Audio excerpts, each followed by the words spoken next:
A Great Argead Saga Alexein, Alexander the Great. Volume 1, Telesias, The War Dance. By Macaulay Naki. Episode 55-2. Eastward Bound Part 2. The mountain mist had not yet burned off the jagged limestone ridges of Epirus, clinging like phantom breath to the pine-studded cliffs, when the first heavy, bronze-throated wallhorn tore through the quiet dawn. Its deep, reverberating howl bounced off the canyon walls, a primal summons that woke the valleys with sudden, freezing terror. Down in the rocky ravines below, the pastoral peace of the morning shattered instantly under a rising tide of savage, blood-curdling yells.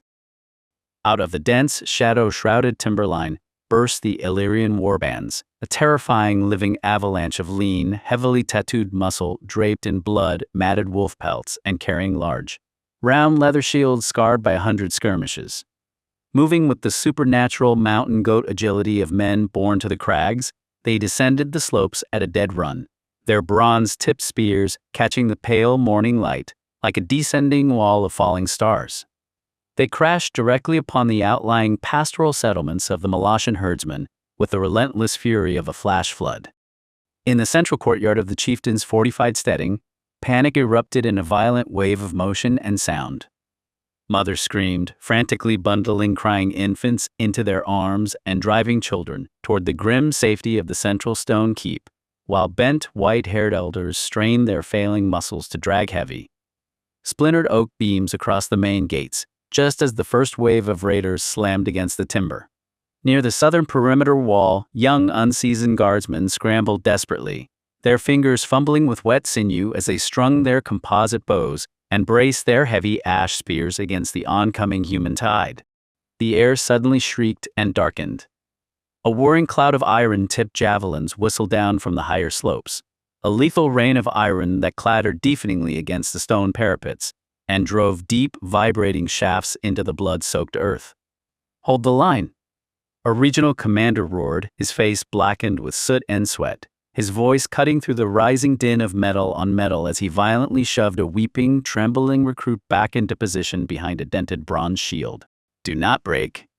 Look at me. If this wall falls, the entire valley burns to ash." Across the hills, the sky itself began to choke.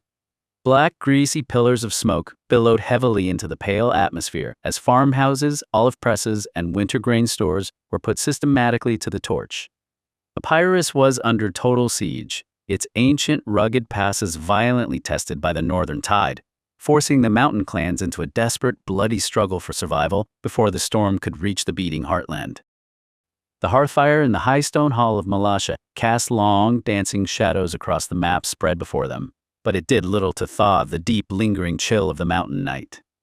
King Neoptolemus stood over the table, his heavily scarred hands flat against the parchment. Beside him, Queen Andromache watched with quiet, unblinking vigilance, her hand resting reassuringly on the shoulder of young Troas.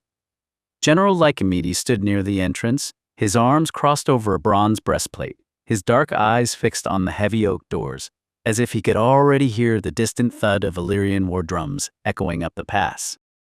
Neoptolemus let out a heavy sigh, the sound thick with a bitter, hereditary weariness.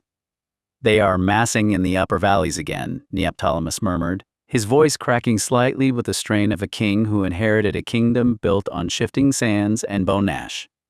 The scouts report Bardylis' banners moving through Decerydus. "The northern wolves are hungry once more." Young Troas stepped closer to the table, her 14-year-old brow furrowed in a confusion born of youthful idealism. She looked up at her father, her eyes wide with a desperate need for answers. "Father?" Troas asked, her voice ringing sharp and clear in the silent hall. "Why are the Illyrians always attacking us? What have we done to bring their wrath down upon our valleys?" Before Neoptolemus could answer, his young daughter Polysena stepped out from the shadows near the back of the chamber. At 7 years old, her gaze possessed a surprising, unsparing clarity that cut straight through the comforting illusions of courtly diplomacy. She looked from her father to General Lycomedes, her jaw set. "It is not about what we did today, Troas," Polysena said quietly, her voice carrying a heavy, sorrowful certainty. She stepped up to the table, her small finger tracing the ink-stained trail leading down from Syracuse and the northern ridges. "It traces back to our grandfather Alcetas, doesn't it?" Neoptolemus flinched slightly, the ghost of his father's catastrophic legacy rising unbidden between them. The sins of the fathers are paid for in the blood of their children, Neoptolemus thought, a cold knot tightening in his chest. She sees too much, understands too much. She already knows the crown is a debt we can never repay. General Archimedes shifted his weight, his boots scraping sharply against the stone floor. She speaks the hard truth, my king. Archimedes rumbled, his deep tone filling the room. The shadow of 17 years ago, 385 BC, still hangs over every ridge in Epirus. When King Alcetas was driven into exile, he didn't just seek shelter, he opened the floodgates. Queen Andromache closed her eyes for a brief moment, her mind vividly recalling the old tales whispered around the winter fires. She remembered the tyranny of distant Syracuse, where the tyrant Dionysius cast his greedy eyes across the Adriatic, finding in Alcetas a desperate tool. 2,000 Greek mercenaries and 500 sets of hoplite armor, Andromache remembered, a shiver running down her spine. That was the price of our grandfather's ambition. They wedded wild mountain mobility to southern geometry and turned our peaceful valleys into a butcher's stall. 15,000 Molossian warriors fell in a single season. Archimedes continued, his eyes hardening as he recalled the historical catastrophe. Bardylis burst through the Deseritus pass like an avalanche, slaughtering our people not because we provoked him, but because Sicilian gold paid the toll and our lands were ripe for the plundering. Alcetas got his throne back, but it was built on top of a massive, reeking mass grave.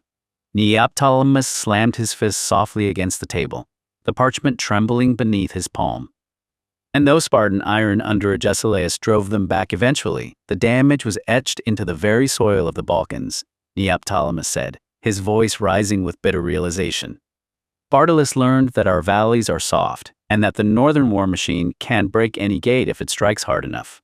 He looked down at his children, at Troas's fearful, searching eyes and Polysina's unwavering analytical gaze.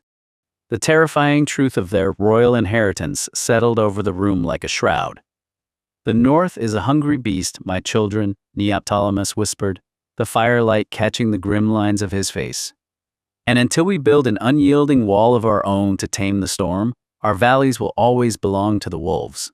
Queen Andromache stepped forward, her voice cutting through the heavy air with sharp resolve.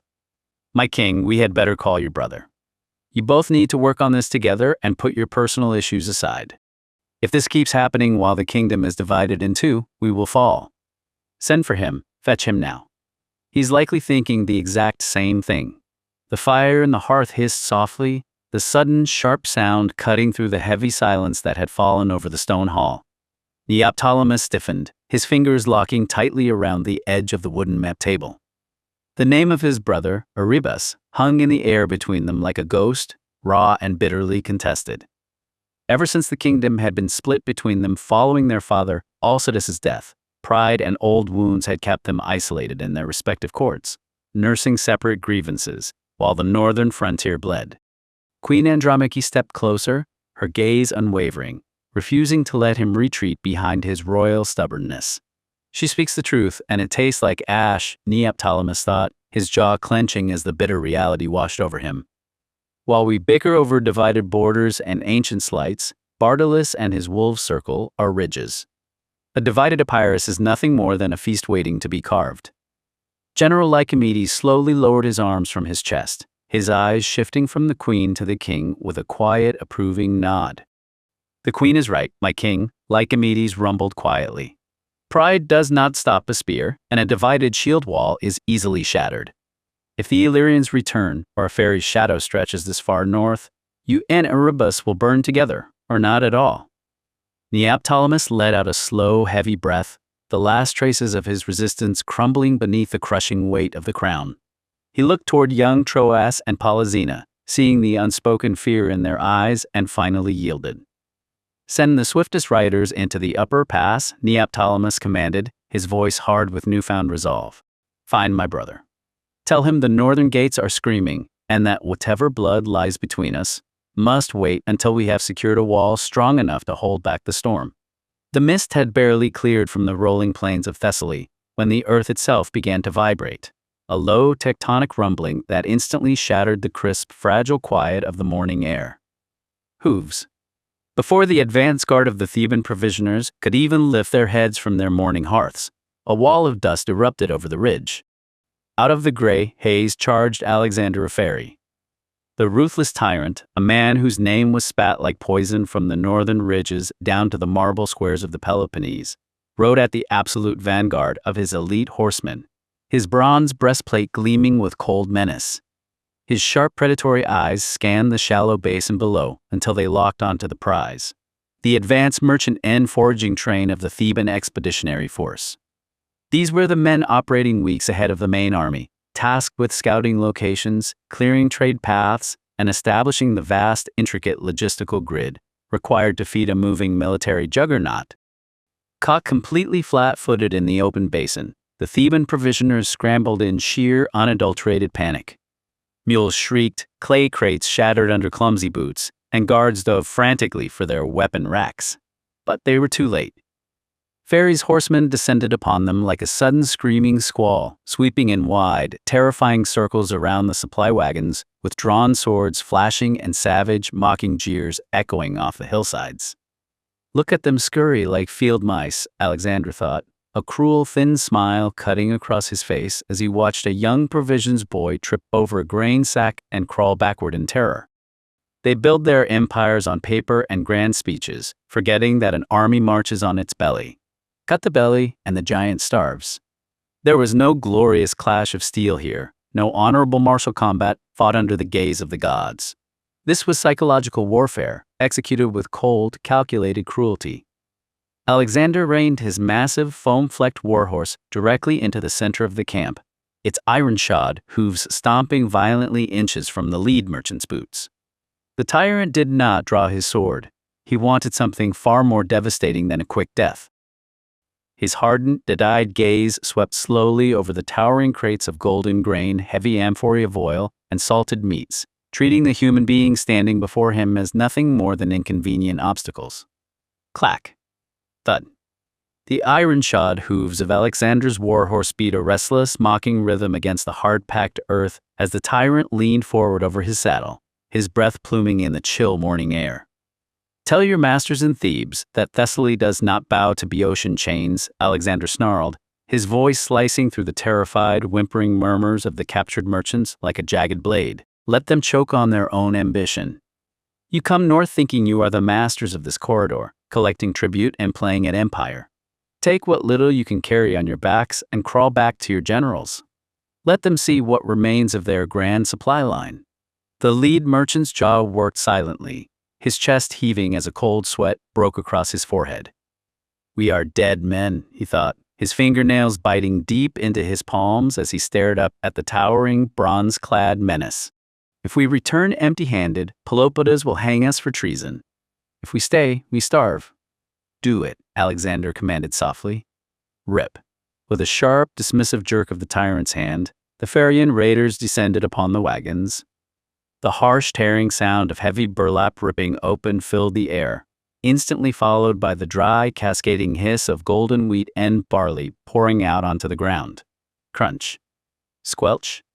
Raiders spurred their mounts directly over the spilled provisions, their horses iron-shod, hooves grinding the precious grain deep into the churned, filthy mud. Crash. Heavy clay amphorae were violently heaved against the jagged border rocks, shattering with an explosive pop. Thick, golden olive oil spilled out, pooling greedily in the dirt and soaking away the winter stores. Crack, hiss, roar. From the rear wagons, thick, oily black smoke began to billow upward in suffocating plumes as torches were casually tossed into towering crates of dried meat and winter fodder. The air instantly grew heavy with a sickening stomach-turning stench of burning fat, scorching leather, and ruined grain. The merchants could only stand paralyzed amidst the heat, their eyes wide and hollow, watching in sheer, agonizing horror as months of meticulous, back-breaking logistical work vanished into a towering, crackling inferno of smoke and ash. Silence. Then the settling of dust.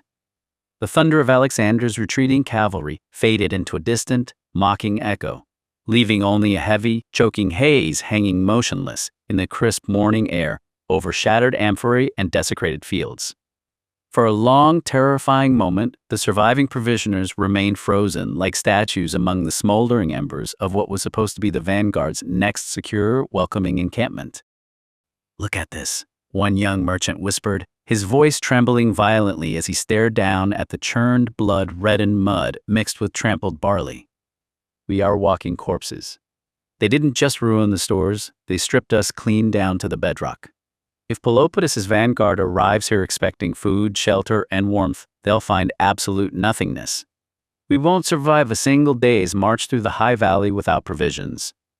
We'll eat our own leather boots before we see the next pass." A heavy, suffocating wave of panic crested over the group, threatening to snap their collective sanity into jagged pieces. "We're dead. Peloponnes will flay us alive," a voice screamed inside the lead merchant's mind, his heart hammering against his ribs like a trapped wad drum. A ruined supply line is a treasonous offense. With a supreme exertion of will, he forced his trembling jaw to lock, stepping forward through the drifting ash and wiping the thick, greasy soot from his brow with a blood-streaked forearm. "There is no time to panic," he commanded sharply, his voice cracking slightly before settling into a harsh, unyielding register that cut cleanly through the murmurs of despair. "Listen to me. Despair will not fill a belly, and it will not save our skins from the general's wrath. We divide our forces now, this very second." He snapped his arm out, pointing a rigid finger directly at a young, fleet-footed provision runner standing near the edge of the camp.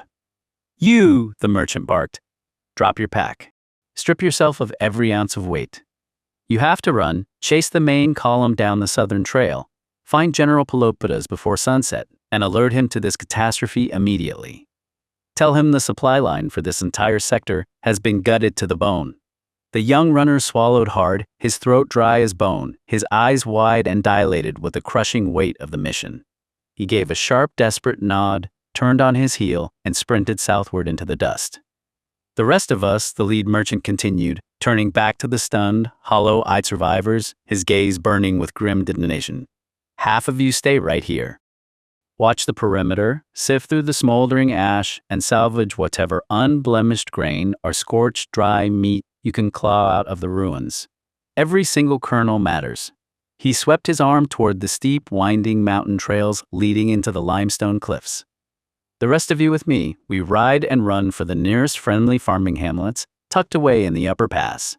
We have to secure emergency rations from the local barons before word spreads and they slam their stone storehouses shut against us." He slowly turned his head, casting one final venomous glare back toward the northern horizon where the Pheraean horsemen had vanished into the shimmering heat haze. "I don't think they'll come back to raid us again," the merchant added, his voice dropping into a cold, analytical certainty that chilled the men around him. This wasn't just plunder. This was Alexander's personal warning. He didn't kill us just to harass us. He left us breathing so we could carry the bitter taste of his hunger straight to the Theban vanguard. The dust of the ravaged camp was still settling when the young Pheraean warrior reined his mount close beside Alexander, his face flushed with hot, frustrated blood. He stared bitterly at the retreating trails of the fleeing merchants, his hand white knuckled around the pommel of his sword. "Master, that is it?" he spat, his voice sharp with indignant disbelief. "That is all we are going to do. Let them crawl back to Peloponnes with their lives intact?" Alexander did not even turn his head. He reined his horse around, his cold, slate-gray eyes sweeping across the smoldering ruins of grain and oil with chilling calculation. "That is more than enough," Alexander replied, his voice a low, level rasp that cut through the morning wind. "We do not slaughter them, and we do not launch a full-scale assault. To kill them now is to awaken the giant. It forces Thebes into total war, bringing the full weight of the Boeotian phalanx crashing down upon our gates before we are ready. These small harassments, these calculated disruptions, they are less bloody, yes. But when repeated over and over, they bleed an army from within. They breed exhaustion, fracture morale, and drain the treasury. War is not won merely by clashing spears and crushing swords. It is won by attrition, by starvation, and by breaking the mind before the body ever reaches the field." He spurred his horse forward, leaving the warrior behind in the swirling gray ash. Words, always cold, Always measured words, the young soldier thought, his jaw clenching so hard his teeth ached as he watched the tyrant's back recede. He thinks like an old man counting copper coins. He does not understand the fire. He does not understand what it takes to truly make them bleed. The warrior remained frozen at the edge of the ruined encampment, long after the rest of the cavalry detachment had turned back toward Pherae. A dark, reckless obsession had already taken root behind his eyes. Exhaustion? Attrition? No. That is far too slow, he whispered to himself, a twisted, feverish grin breaking across his dust-streaked face as his mind raced ahead to the absolute terror of the coming night. The old man wants to play a cautious game of shadows. I will show him what true panic looks like. He stared across the desolate valley, toward where the trailing elements of the Theban advance camp were setting up their temporary bivouac for the night. A bold, reckless plan took root in his skull, burning brighter than any torch. I will not just steal a hostage, he plotted, his pulse hammering against his ribs like a war drum. I will wait for the midnight watch, slip past their perimeter guards under total cover of darkness, and hit them with a slow burn nightmare. I will rig crude, delayed incendiary bundles, dry linen soaked in pitch, timed with slow-burning match cords, and place them strategically across their camp. He envisioned the sequence, a dark choreography of psychological destruction playing out in his mind. First, a small blaze erupting silently at the outer supply tether, consuming spare bowstrings and leather quivers before anyone notices. Second, another flashpoint, catching the cavalry fodder stacked near the center of the camp, sending horses bolting into the dark and blind, screaming panic. And finally, just as the exhausted guards stamp out the last of the panic, the largest charge turning their central command tent into a towering pillar of fire. One by one, their defenses, their supplies, and their sanity will burn to ash, he thought, his eyes gleaming with mad exhilaration. I will scare the absolute shit out of them until they realize that no matter how far ahead Peloponnese marches, Pheraean steel and Pheraean fire can reach them anywhere, at any time. Without a word to his commander, he wheeled his horse away from the main column, disappearing alone into the rugged scrubland to prepare his private war. To be continued in episode 56, Vigil of the Lion. A Great Argead Saga Alexein. Volume 1, Telesias, the War Dance. A new episode every single day. We are dropping a new episode every day until the epic conclusion of Volume 1. Each chapter delivers a tight, hyper-focused 15 to 30-minute hit of cinematic historical drama, perfect for your daily plunge into antiquity. Watch the cinematic video trailer. Listen to the full saga now. Bookmark Volume 1, Telesias playlist. Subscribe to follow the rise of the Argead dynasty. Thumbs up to help push our vanguard through the algorithm's gauntlet. Comment below.